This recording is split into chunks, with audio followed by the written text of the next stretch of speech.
اعوذ باللہ من الشیطان الرجیم بسم اللہ الرحمن الرحیم تلک الرسل فضلنا بعضهم على بعض منهم من كلم الله ورفع بعضهم درجات وآتينا عيسى ابن مريم البينات وأيدناه بروح القدس ولو شاء الله ما اقتتل الذين من بعدهم من بعد ما جاءتهم البينات ولكن اختلفوا فمنهم من آمن ومنهم من كفر ولو شاء الله ما اقتتلوا ولكن الله يفعل ما يريد يا أيها الذين آمنوا أنفقوا مما رزقناكم من قبل أن يأتي يوم لا بيع فيه ولا خلة ولا شفاعة والكافرون هم الظالمون صدق اللہ العظیم۔ اللہ تعالیٰ کے فضل اور احسان سے الحمدللہ ہمارے تیسرے پارے کا آغاز ہو رہا ہے۔ دوسرے پارے کے آخر میں اللہ جل شانہ نے بنیادی اور اہم ترین عقیدہ رسالت کا تذکرہ فرمایا وَإِنَّكَ لَمِنَ الْمُرْسَلِينَ۔ نبی علیہ الصلوۃ والسلام کی ذات اقدس کے متعلق فرمایا کہ آپ کو ہم نے مرسلین میں سے شمار کیا ہے۔ عقیدہ رسالت ایمان کے بنیادی عقائد میں سے ایک اہم عقیدہ ہے جس کے متعلق ہم پڑھ چکے ہیں، جس کا مفہوم یہ ہے کہ اللہ جل شانہ نے جتنے بھی انبیاء کرام اس دنیا کے اندر بھیجے ہیں وہ تمام کے تمام برحق پیغمبر تھے، اور انہوں نے جو کام ان کے ذمہ لگایا گیا انہوں نے اس کو پورے طریقے سے اور صحیح طریقے سے انجام دیا۔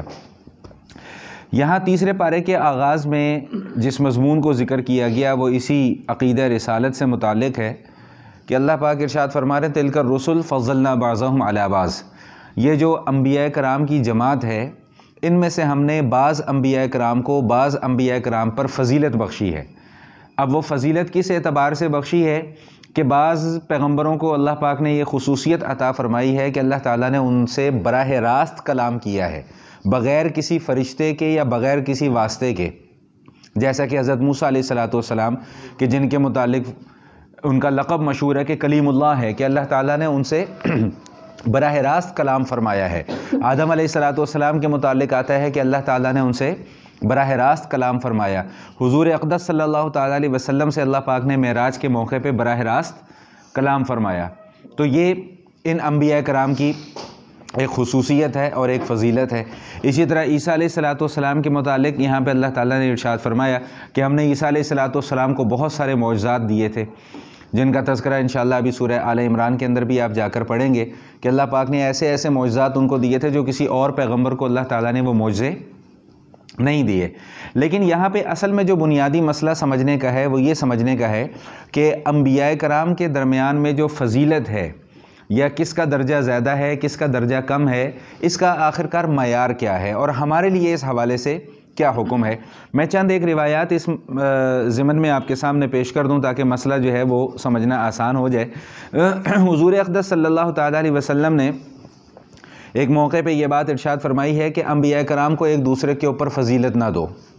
اسی طرح ایک واقعہ کتابوں میں ملتا ہے، تفسیر ابن کثیر کے اندر بھی یہ واقعہ لکھا ہوا ہے کہ ایک یہودی اور ایک مسلمان کے درمیان میں بحث ہو رہی تھی۔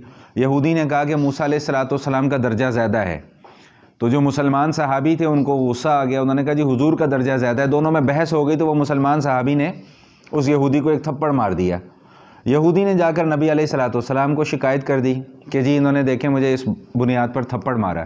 تو حضور اقدس صلی اللہ تعالی وسلم نے ارشاد فرمایا کہ لا تخیرونی علی موسیٰ، کہ مجھے موسیٰ علیہ السلام کے اوپر فضیلت نہ دو، کیونکہ کل قیامت والے دن جب سب بے ہوش ہو جائیں گے، سب پر موت طاری ہو جائے گی، اور سب سے پہلے جب میں اٹھوں گا تو میں دیکھوں گا کہ موسیٰ علیہ السلام پہلے سے ہی عرش کا پایا پکڑ کر کھڑے ہوں گے۔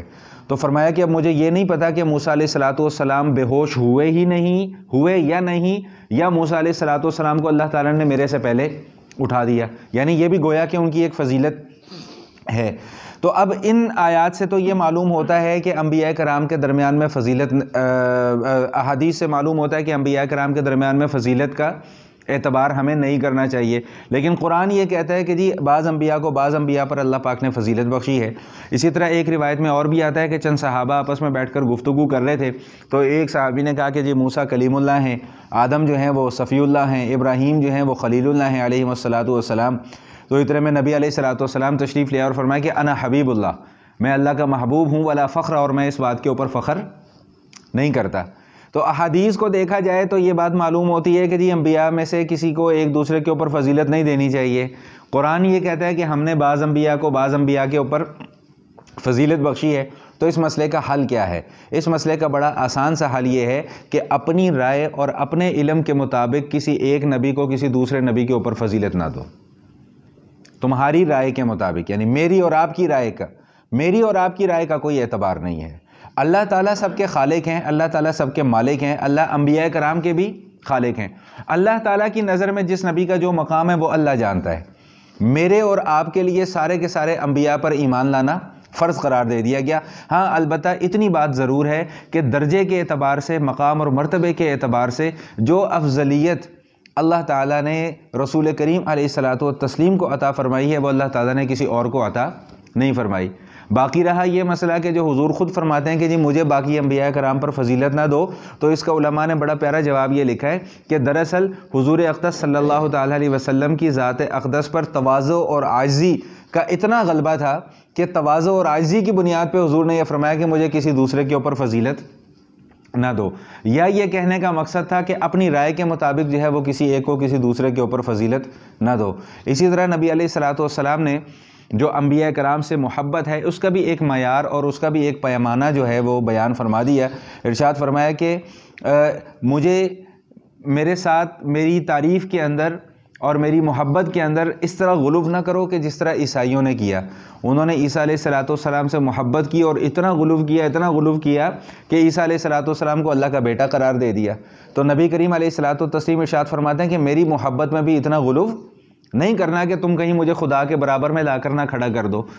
ایک موقع پہ ایک صحابی حضور علیہ الصلوۃ والسلام کے سامنے بیٹھے ہوئے تھے اور کہنے لگے ما شاء اللہ وشئت، کہ بھئی وہی ہوگا جو اللہ چاہے اور وہی ہوگا جو آپ چاہیں۔ تو نبی علیہ الصلوۃ والسلام نے سختی سے اس بات کی تردید فرمائی کہ صرف وہی ہوگا جو اللہ چاہے، تم نے مجھے اللہ کے مقابلے میں لا کر کھڑا کر دیا۔ بات سمجھ میں آ گئی کہ نہیں آ گئی؟ تو انبیاء کرام کے درمیان میں فضیلت ہے، بعض انبیاء کو بعض انبیاء پر اللہ پاک نے فضیلت بخشی ہے۔ اور دوسرا یہ بھی بات ذہن میں بٹھا لیجئے گا کہ یہ جو فضیلت ہے یہ کلی اعتبار سے نہیں ہے، یہ جزئی اعتبار سے ہے۔ یعنی اگر کسی ایک نبی کو اللہ تعالیٰ نے کوئی خاص فضیلت دے دی ہے تو اس کا مطلب یہ ہرگز نہیں ہوتا کہ کسی دوسرے نبی کی شان گھٹ گئی ہے۔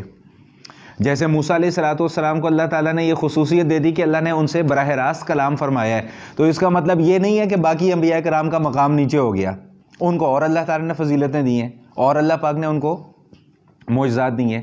داؤد علیہ الصلوۃ والسلام کے متعلق جا کر آپ پڑھیں گے کہ ان کو اللہ پاک نے ایسی خوبصورت آواز عطا فرمائی تھی کہ جب وہ زبور کی تلاوت کیا کرتے تھے تو چرند کیا، پرند کیا، ہوائیں کیا، سب ساکت ہو جایا کرتی تھیں اور پہاڑ ان کے ساتھ جھومنا شروع کر دیتے تھے۔ اتنی خوبصورت آواز اللہ تعالیٰ نے ان کو عطا فرمائی تھی۔ لوہا ان کے ہاتھ میں موم ہو جاتا تھا، لوہے کو ہاتھ سے پکڑ کے ایسے موڑ دیا کرتے تھے۔ سلیمان علیہ الصلوۃ والسلام کی بادشاہت کا تذکرہ قرآن کریم میں ہے کہ اللہ تعالیٰ نے ان کو ایسی بادشاہت عطا فرمائی تھی کہ جو بادشاہت اللہ تعالیٰ نے کسی اور پیغمبر کو نہیں عطا فرمائی۔ ایک مرتبہ حضور اقدس صلی اللہ تعالی وسلم نے ارشاد فرمایا، مفہوم ہے حدیث کا، 2-3 احادیث ہیں، میں اس کا خلاصہ آپ کے سامنے پیش کر رہا ہوں کہ ہر انسان جب پیدا ہوتا ہے نا تو اس کے ساتھ ایک فرشتہ پیدا ہوتا ہے اور ایک شیطان پیدا ہوتا ہے۔ تو جب حضور نے یہ بات بیان فرمائی تو صحابہ کو تھوڑا سا تجسس ہوا کہ عرض کہ رسول اللہ آپ کے ساتھ بھی، یعنی کہ آپ کے ساتھ بھی شیطان ہے؟ فرمایا ہاں، لیکن میں نے اپنے شیطان کے اوپر قابو پا لیا اور میں نے اس کو پکڑ لیا تھا۔ ایک مرتبہ اس نے مجھے ورگلانے کی کوشش کی تو میرا دل تو کیا کہ میں اسے مسجد نبوی کے ستون کے ساتھ باندھ دوں تاکہ تم سارے بھی اس کو دیکھ لو، لیکن پھر مجھے اپنے بھائی سلیمان کی دعا یاد آ گئی کہ سلیمان نے یہ دعا کی تھی کہ اللہ مجھے ایسی بادشاہت دینا جو کسی اور کو نہ دے۔ تو پھر میں نے اپنے بھائی کی اس دعا کا خیال کیا اور پھر میں نے اس شیطان کو تمہارے سامنے ظاہر نہیں کیا۔ ٹھیک، تو اگر کسی ایک نبی کو اللہ تعالیٰ کوئی خاص فضیلت عطا فرما دیتے ہیں تو اس کا مطلب یہ ہرگز نہیں ہوتا کہ کسی دوسرے نبی کی شان خدا نہ خواستہ کم ہو گئی ہے یا دوسرے نبی کی شان جو ہے وہ گھٹ گئی ہے۔ یہ اللہ تعالیٰ کے کرنے کے کام ہیں، یہ میرے اور آپ کے کرنے کے کام نہیں ہے کہ کس نبی کا درجہ اونچا ہے اور کس نبی کا درجہ کم ہے۔ لیکن اس بات پر اتفاق ہے کہ حضور اقدس صلی اللہ تعالیٰ علیہ وسلم کا مقام اور مرتبہ تمام کے تمام انبیاء کرام سے اونچا ہے۔ غالباً شیخ سعدی شیرازی رحمۃ اللہ تعالیٰ علیہ کا شعر ہے، انہوں نے 2 اشعار کے اندر حضور علیہ الصلوۃ والسلام کی جو حمد و ثنا بیان کی ہے، میں یہ سمجھتا ہوں، میری اپنی رائے ہے، یہ اس رائے سے اختلاف بھی کیا جا سکتا ہے کہ میری اپنی رائے یہ ہے کہ اس سے زیادہ خوبصورت تعریف جو ہے وہ ممکن نہیں ہے۔ وہ بڑی خوبصورت. اور فرمایا کہ لا یمکن الثناء کما کان حقہ بعد از خدا بزرگ تو ہی قصہ مختصر، کہ یعنی جس طرح حمد و ثنا آپ کی کرنی چاہیے وہ اس کا ہم حق ادا نہیں کر سکتے. ہم صرف اتنا جانتے ہیں کہ خدا کے بعد اگر کسی کا سب سے اونچا مقام ہے تو وہ آپ کا مقام ہے. بس 2 اشعار میں انہوں نے سمیٹ دیا. لا یمکن الثناء کما کان حقہ بعد از خدا بزرگ تو ہی قصہ مختصر. کہ قصہ مختصر یہ ہے کہ اللہ کی ذات کے بعد سب سے اونچی ذات آپ کی ہے. تو ہمارا عقیدہ کیا ہے اور کیا ہونا چاہیے کہ مخلوق میں اللہ تعالیٰ تو خالق ہے نا جی، اللہ کا تو مخلوق میں شمار ہوتا ہی نہیں ہے. مخلوق میں سب سے اونچا اور سب سے افضل مقام اللہ تعالیٰ نے جناب رسول کریم علیہ الصلاۃ والتسلیم کو عطا فرمایا ہے. باقی انبیاء کا مقام پھر ان کے بعد ہے. تو میرا خیال ہے کہ یہ مسئلے کی وضاحت ہوگی مسئلہ سمجھ میں آ گیا ہوگا کہ انبیاء کے درمیان میں اگر فضیلت ہے تو وہ فضیلت کس اعتبار سے ہے؟ ان کی خصوصیات کے اعتبار سے فضیلت ہے. باقی میرے اور آپ کے لیے کیا حکم ہے؟ میں اور آپ اپنی رائے سے کسی ایک نبی کو کسی دوسرے نبی سے افضل قرار نہیں دے سکتے. یہاں تک میرا خیال ہے مسئلہ سمجھ میں آ گیا ہوگا. تو پہلی آیت کے پہلے حصے میں تو اس مضمون کو بیان کیا گیا. اسی آیت کے دوسرے حصے میں جو مضمون بیان کیا گیا وہ نبی انبیاء کرام کی جو امتیں تھیں ان کے حوالے سے یہ بیان کیا گیا. وہ کیا کہ جتنے بھی انبیاء کرام اس دنیا کے اندر تشریف لائے ہیں ان سب کا پیغام ایک ہی تھا کہ ایمان قبول کرو، امن، سکون، پیار، محبت. لیکن جوں جوں انبیاء کرام اس دنیا سے تشریف لے جاتے رہے ان کے پیروکاروں نے اس نہج پر ان کی تعلیمات کو لے کر وہ لوگ چلے نہیں، جس کا نتیجہ کیا نکلا؟ اختلاف. اور اختلاف کی نوبت کہاں تک پہنچی؟ لڑائی اور جھگڑے تک پہنچی. یہ اس دنیا کے نظام کا ایک حصہ ہے. اللہ تعالیٰ نے تقدیر میں ایسا ہی لکھا. کیونکہ اگر کفر اور باطل، حق اور باطل کا ٹکراؤ نہ ہو، یعنی اگر دنیا کے اندر صرف حق اور باطل نہ ہو تب بھی دنیا کا نظام صحیح طریقے سے چل نہیں سکتا. اور اگر صرف اور صرف باطل ہو اور حق نہ ہو تب بھی نظام صحیح طریقے سے چل نہیں سکتا. اور سب سے بڑی بات یہ ہے کہ حق اور باطل کا اگر ٹکراؤ نہ ہو تو آخرت میں جا کر پھر جزا و سزا کا تصور ہی فوت ہو جاتا ہے. بھائی اگر سارے ہی صحیح ہیں تو امتحان کس کا لینا ہے اور سزا کس کو دینی ہے؟ اور اگر سارے ہی غلط ہیں تو پھر جنت کس کے لیے بنائی ہے؟ سمجھ میں آئی؟ تو اس دنیا کے اندر اللہ تعالیٰ نے اس کو عمل کی جگہ بنایا. اسی لیے اس دنیا کے اندر مختلف قسم کے معاملات ہیں. ایک صحیح ہے تو ایک غلط ہے، ایک حق پر ہے تو ایک باطل پر ہے. یہ حق اور باطل کا ٹکراؤ ہوگا تو آخرت میں جا کر جزا اور سزا کے فیصلے ہوں گے. یہاں پر اللہ تعالیٰ نے اسی چیز کو بیان فرمایا کہ اگر اللہ یہ چاہتے تو ان کے درمیان میں کسی قسم کا کوئی لڑائی اور کسی قسم کا کوئی جھگڑا نہ ہوتا، لیکن اس سے پھر اس دنیا کے بنانے کا مقصد فوت ہو جاتا ہے. کیونکہ دنیا کے بنانے کا مقصد کیا ہے؟ آخرت، کہ آخرت میں جا کر اس کے متعلق جزا اور سزا کے فیصلے ہوں. جب اس دنیا کے اندر اگر سکون ہی سکون ہوتا تو پھر بھی آخرت کا کوئی فائدہ نہیں، اور اگر خدا نہ خواستہ دنیا کے اندر فساد ہی فساد ہوتا تو پھر بھی آخرت کا کوئی فائدہ نہیں ہوتا. تو پہلی آیت کے اندر اس مضمون کو بیان کیا گیا. ایک بات اور یہاں پر ذہن میں بٹھا لیں کہ یہ جو پہلا ابھی مضمون میں نے آپ کے سامنے ذکر کیا انبیاء کی فضیلت کے اعتبار سے، علماء مفسرین فرماتے ہیں کہ ان آیات میں دراصل نبی کریم علیہ الصلوۃ والتسلیم کو بہت بڑی تسلی دی گئی ہے. وہ کیا کہ جتنے بھی انبیاء آئے ان سب کی نبوت، ان سب کی رسالت محدود تھی، ان کے اوپر ایمان کے تقاضے بھی محدود تھے. لیکن نبی علیہ الصلوۃ والسلام کی جو نبوت اور جو رسالت ہے یہ محدود نہیں ہے، یہ لا محدود ہے. اور حضور اقدس صلی اللہ تعالی علیہ وسلم پر جو ایمان رکھنا ہے یہ ایک عمومی مسئلہ ہے، یہ کوئی خصوصی مسئلہ. عمومی مسئلے کا مطلب یہ ہے کہ دنیا کے ہر فرد پر لازم ہے کہ وہ حضور اقدس صلی اللہ تعالی علیہ وسلم کی نبوت کو تسلیم کرے، تبھی وہ مسلمان تصور کیا جائے گا. اگر وہ حضور اقدس صلی اللہ تعالی وسلم کی نبوت کو تسلیم نہیں کرتا تو اس کا ایمان قابل اعتبار ہے ہی نہیں ہے. تو یہاں سے ایک مسئلہ علماء کرام نے یہ بھی بیان فرمایا. اچھا، جو دوسری آیت ہم نے تلاوت کی ہے، اس دوسری آیت میں ایک مسئلہ دنیا کا اور ایک مسئلہ آخرت کا بیان کیا. دنیا کا مسئلہ کیا بیان کیا کہ یہ جو مال اور دولت ہم نے تمہیں دیا ہے اس کو اللہ کے راستے میں خرچ کرو. اور اس کو ریلیٹ کیا اللہ تعالیٰ نے آخرت کے ساتھ. وہ کس طرح؟ دیکھیں ہمیں اس دنیا کے اندر پیدا کیا گیا ہے، اور اس دنیا کے اندر پیدا کرنے کے ساتھ ساتھ ہمارے ساتھ بہت ساری ضروریات اللہ تعالیٰ نے وابستہ کر دی ہیں. اب وہ ضروریات کیا ہیں؟ کھانا، پینا، پہننا، اوڑھنا، چلنا، پھرنا، ملنا، جلنا، یہ ساری کی ساری ہماری کیا ہیں؟ ضروریات ہیں. اور ان ضروریات کو پورا کرنے کے لیے پھر اللہ تعالیٰ نے ہمیں طریقہ کار بتا دیا. محنت کرو، مزدوری کرو، ملازمت کرو، کاروبار کرو، تجارت کرو. یہ ذرائع وہ ذرائع ہیں کہ جن کے ذریعے سے تم مال کما سکتے ہو. اور ایک ذریعہ مال کمانے کا کیا ہے؟ سود ہے، جوا ہے، دھوکہ ہے، رشوت ہے، حرام طریقے سے مال کمانا. اس کے اندر بہت ساری چیزیں آ جاتی ہیں. ایک ذریعہ یہ.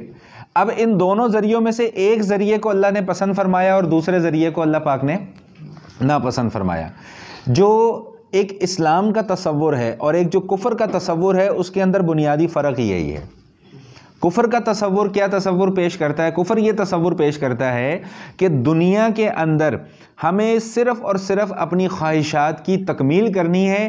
اب اس خواہشات کی تکمیل کے لیے ہمارے اندر یہ تمیز رہے یا نہ رہے کہ ہم حلال کما رہے ہیں یا حرام کما رہے ہیں، ان کا اس سے کوئی تعلق نہیں ہے.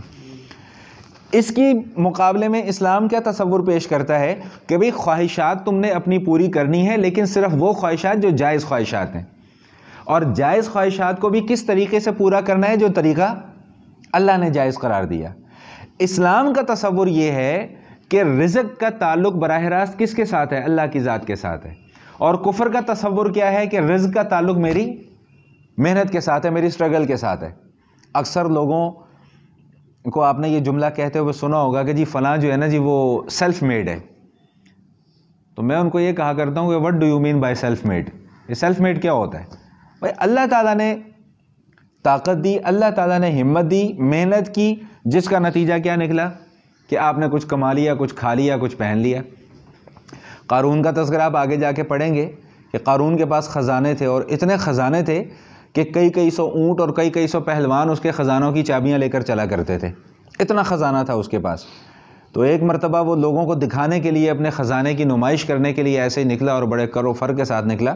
تو کچھ اللہ والے لوگوں نے کہا کہ لا تنسى نصیبک فی الدنیا والآخرہ، یہ جو مال اللہ تعالیٰ نے تجھے دیا ہے نا، اس میں سے اللہ کا حصہ نکالنا نہ بھولنا.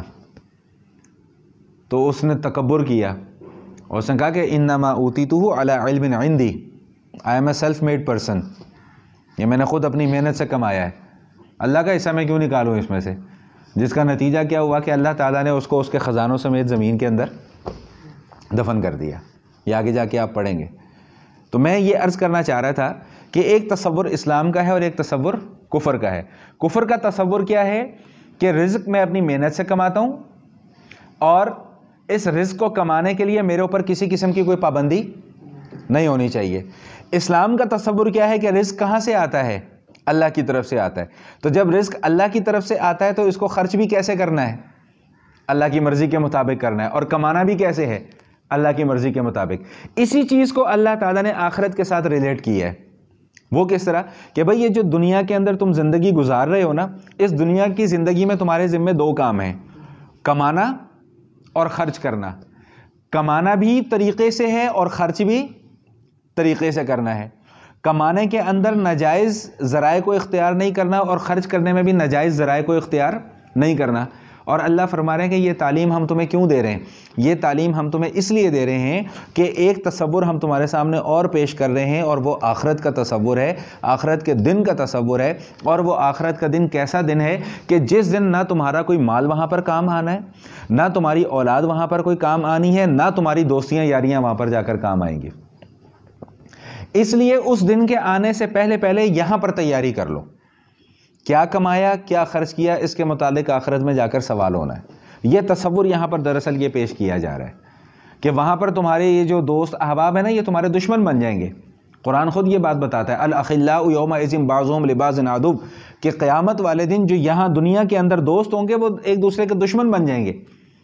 کوئی کسی کے کام نہیں آئے گا. یوم یفر المرء من اخیہ وامہ وابیہ وصاحبتہ وبنیہ، کہ قیامت والے دن سب ایک دوسرے سے بھاگ رہے ہوں گے. بھائی بھائی سے بھاگ رہا ہوگا، بیٹا باپ سے بھاگ رہا ہوگا، باپ بیٹے سے بھاگ رہا ہوگا، شوہر بیوی سے بھاگ رہا ہوگا، بیوی شوہر سے بھاگ رہی ہوگی، تو کون تھے میں کون، میں جانتی نہیں تجھے، کیونکہ وہاں پر ہولناکی اتنی شدید ہوگی، وہاں پہ معاملہ اتنا سخت ہوگا۔ اس لیے اللہ تعالیٰ ہمیں تاکید اس بات کی ارشاد فرما رہے ہیں کہ اس وقت کے آنے سے پہلے پہلے یہاں پر تمہیں تیاری کا موقع دیا جا رہا ہے۔ آپ سارا سال پڑھائی نہ کریں، سارا سال پڑھائی نہ کریں، اور سال کے آخر میں جا کر ایگزامینیشن ہال میں آپ بیٹھ جائیں، کیا کر کے آئیں گے؟ خالی کاغذ چھوڑ کے آئیں گے نا، اور کچھ بھی نہیں کر کے آئیں گے۔ نتیجہ کیا ہوگا؟ نمبر کتنے آئیں گے؟ 0۔ یعنی اس کو کیا کہا جائے گا کہ آپ کامیاب نہیں ہیں۔ اور پھر نصیحت کیا کی جائے گی کہ بیٹا پورا سال اگر دل لگا کر پڑھ لیتے تو یہاں پر تمہیں اس طرح ذلیل نہ ہونا پڑتا۔ تو یہی بات ہمیں سمجھائی جا رہی ہے کہ بھائی پوری زندگی اگر انسانوں کی طرح گزار لیتے تو کل قیامت والے دن تمہیں وہاں پر ذلیل نہ ہونا پڑتا۔ اور یاد رکھیے گا کہ آخرت کے دن کی جو ذلت ہے اور آخرت کے دن کی جو رسوائی ہے اس کا ہم یہاں پر تصور کر کے بھی جو ہے وہ رونگٹے کھڑے ہو جاتے ہیں۔ اتنی ہولناک ذلت اور اتنی ہولناک وہاں کی رسوائی ہے کہ جن کی نظروں میں ہم بڑے پارسا اور بڑے نیک اور بڑے حاجی اور بڑے نمازی اور پتہ نہیں کیا کیا ہمارے ناموں کے ساتھ 50 القابات اس دنیا میں لگے ہوئے ہوں گے، تو کل قیامت والے دن انہی لوگوں کے سامنے اللہ تعالیٰ ذلیل کر رہے ہوں گے کہ جن لوگوں کو تم نے دنیا کے اندر دھوکہ دے کے رکھا کہ تم بڑے نیک ہو جی، بڑے عالم ہو، بڑے واعظ ہو، بڑا تمہارا اونچا ایک مقام ہے، لوگ تمہارے پاؤں پڑتے ہیں، لوگ تمہیں ہدیے پیش کرتے ہیں، نذرانے پیش کرتے ہیں، لوگ تمہیں بڑے بڑے تحفے اور بڑے بڑے تحائف تمہارے قدموں میں لا کر رکھ دیتے ہیں، تم نے ان کو دین کے نام پر دھوکہ کیا، آج یہاں پر تمہیں ذلیل کیا جائے گا۔ بات سمجھ میں آ گئی؟ تو اس پوری گفتگو کا مقصد کیا تھا کہ آخرت کی تیاری کا تصور بنیادی طور پر یہاں پر پیش کیا جا رہا ہے کہ آخرت کی تیاری بھائی اس دنیا کی زندگی میں ہوگی، جب دنیا کی زندگی ختم ہو جائے گی تو اس کے بعد پھر آخرت شروع ہو جائے گی، پھر آخرت کی تیاری نہیں ہو سکے گی، تو تیاری صرف اس دنیا کے اندر ممکن ہے۔ تو یہ جو 2 آیات آج ہم نے تلاوت کی تھیں، ان 2 آیات کے اندر اللہ تعالیٰ نے اسی مضمون کو بیان فرمایا ہے۔ آئیے اب ذرا اس کا ترجمہ بھی کر لیں تاکہ اگر کوئی بات درمیان میں رہ گئی ہو تو وہ بھی سمجھ میں آ جائے۔ فرمایا تلک الرسل فضلنا بعضهم علی بعض، یہ جو رسول ہیں نا ان میں سے ہم نے بعض کو بعض پر فضیلت دی ہے۔ تفصیل میں نے آپ کو بتا دی ہے اور مجھے امید ہے کہ انشاءاللہ ساری گفتگو سمجھ میں بھی آ گئی ہوگی۔ منہم من کلم اللہ، بعض تو ایسے ہیں کہ جن سے اللہ نے براہ راست کلام کیا ہے، بغیر کسی واسطے کے ان سے کلام کیا ہے۔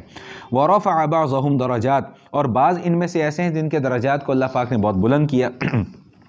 وآتینا عیسی ابن مریم البینات، اور ہم نے عیسیٰ علیہ السلام کو، عیسی ابن مریم کو کھلی کھلی نشانیاں دی ہیں۔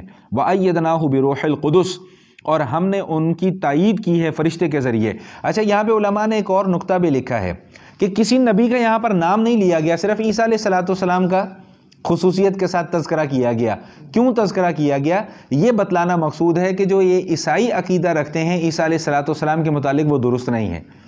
عیسائیوں کا عقیدہ کیا ہے کہ عیسیٰ علیہ السلام اللہ کے بیٹے ہیں۔ اللہ یہاں پر کیا عقیدہ اور کیا تصور پیش کر رہے ہیں کہ ہم عیسیٰ علیہ السلام کو جو کچھ دیا وہ ہم نے دیا ہے، تو ہم نے اگر دیا ہے تو اس کا مطلب وہ ہماری مخلوق ہیں، وہ ہمارے تابع ہیں، وہ خود خدا نہیں ہیں۔ ان کا تصور یہ ہے نا کہ عیسیٰ علیہ السلام خدا ہیں یا خدا کے بیٹے ہیں یا 3 خداؤں میں سے کوئی ایک خدا ہیں، تو اللہ اس تصور کو توڑ رہے ہیں کہ اگر وہ خود خدا ہوتے تو یہ کمالات ان کے پاس خود سے ہوتے، لیکن اللہ کیا کہہ رہے ہیں یہ کمالات ہم نے ان کو دیے ہیں، تو جب ہم نے دیے ہیں تو اس کا مطلب وہ خدا نہیں ہے۔ بات سمجھ میں آ گئی ہے؟ وَلَوْ شَاءَ اللَّهُ مَا اقْتَتَلَ الَّذِينَ مِن بَعْدِهِمْ، اور اگر اللہ چاہتے تو یہ لوگ انبیاء کرام کے اس دنیا سے چلے جانے کے بعد آپس میں لڑتے نہیں۔ ما جاءتهم البینات، حالانکہ کھلی کھلی نشانیاں بھی انہی کے پاس تھیں، لیکن لڑائی کا سبب کیا بنا؟ وَلَكِنِ اخْتَلَفُوا، انہوں نے آپس میں اختلاف کیا اور یہ اختلاف لڑائی کا سبب بنا۔ یہی وجہ ہے کہ لڑائی جھگڑا دین کے اندر کوئی پسندیدہ خصلت نہیں ہے۔ حضور علیہ السلام نے منافقین کی خصلت میں سے خصلت یہ شمار فرمائی ہے کہ منافقین کی علامات میں سے ایک علامت کیا ہے کہ جب بھی وہ جھگڑا کرے گا تو گالم گلوچ کرے گا۔ جھگڑا بری بات، گالم گلوچ اس سے بری بات، لڑائی اس کے بعد مار کٹائی اس سے بڑی بری بات، اور اس کے بعد خدا نہ خواستہ جان کے لینے یا دینے کی نوبت آ جائے، یہ اس سے بڑا جرم۔ فَمِنْهُمْ مَنْ آمَنَ وَمِنْهُمْ مَنْ كَفَرَ، پھر ان میں سے بعض لوگوں نے ایمان قبول کر لیا اور بعض لوگ کفر کے راستے پہ چلتے رہے. وَلَوْ شَاءَ اللَّهُ مَا اقْتَتَلُوا، اگر اللہ چاہتے تو وہ آپس میں لڑتے نہیں. وَلَٰكِنَّ اللَّهَ يَفْعَلُ مَا يُرِيدُ، لیکن اللہ جو چاہتا ہے وہ کر دیتا ہے، جو ارادہ کرتا ہے اللہ وہ کر دیتا ہے. یا ایھا الذین آمنوا انفقوا، اے اہل ایمان خرچ کرو، مما رزقناکم، اس مال میں سے جو ہم نے تمہیں دیا. تو یہ سیلف میڈ کا تصور یہاں پر اب فوت ہو گیا، ختم ہو گیا، کہ ہم نے تمہیں دیا ہے. خرچ کرو جو ہم نے تمہیں دیا، رزق، من قبل ان یأتی یوم لا بیع فیہ ولا خلۃ ولا شفاعہ، اس دن کے آنے سے پہلے کہ جس دن نہ تو کوئی خرید و فروخت ہو سکے گی، نہ کوئی دوستی کام آ سکے گی، اور نہ ہی کوئی کسی کی سفارش کر سکے گا. یاد رکھیے گا کہ آخرت میں سفارش کا تصور کیا ہے. پہلی بات تو یہ کہ کوئی کسی کے حق میں سفارش کر نہیں سکے گا سوائے اس کے کہ جس کو اللہ اجازت دیں اور جس کے لیے اجازت دیں. یہ بات یاد رکھیے گا، جس کو اللہ اجازت دیں اور جس کے لیے اجازت دیں، صرف وہ شخص اسی کے لیے سفارش کر سکے گا. اور سفارش کیا کرے گا کہ اللہ اس کو معاف کر دے. ٹھیک. اور پھر احادیث کے اندر اس کی تفصیل ملتی ہے کہ کون کون سفارش کرے گا. اس کا تذکرہ انشاءاللہ جب ہم یہ آیت الکرسی اگلی جو آیت آ رہی ہے اس کے مضامین پڑھیں گے تو وہاں پہ میں انشاءاللہ کوشش کروں گا کہ اس کی تھوڑی سی تفصیل بھی آپ کے سامنے بیان کر دوں.